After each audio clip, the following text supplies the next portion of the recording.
I don't think that there was ever the hope that this was going to be a year-around living situation. It was because of the difficulty in the travel, the severity of the winter. There can be 3 or 4 feet of snow in this canyon. The temperature can get 30 degrees below zero. So I don't think that was ever really thought about being anything other than a second home type of setting and a recreational type of setting.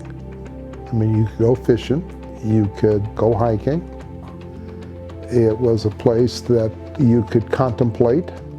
I would assume that a person like Zora Neale Hurston, that when she was here in Lincoln Hills, it gave her a chance to relax, contemplate, rejuvenate, especially during the Jim Crow period of time, that Black people needed a place of peace, a place that you could rest before you had to put your armor back on.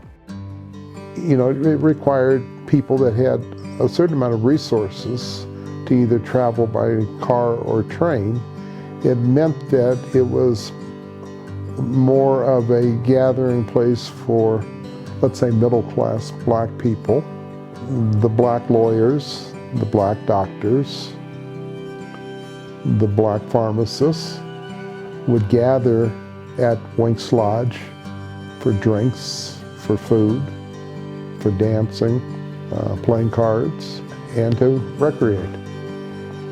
One of the other interesting stories back in the 40s, Lawrence Pierre, that owned Pierre's Supper Club.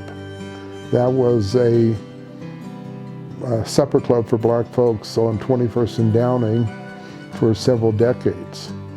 But before he had the Pierre Supper Club, he helped Wink's Hamlet build some of his cabins for the Wink's Hamlet panorama. I look at Lincoln Hills as coming full circle.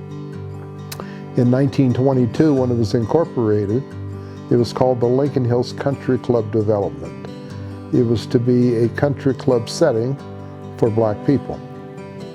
Now, today, in 2023, 101 years later, the richest Black man in the United States has his summer home in Lincoln Hills and is one of the leading economic figures in Lincoln Hills.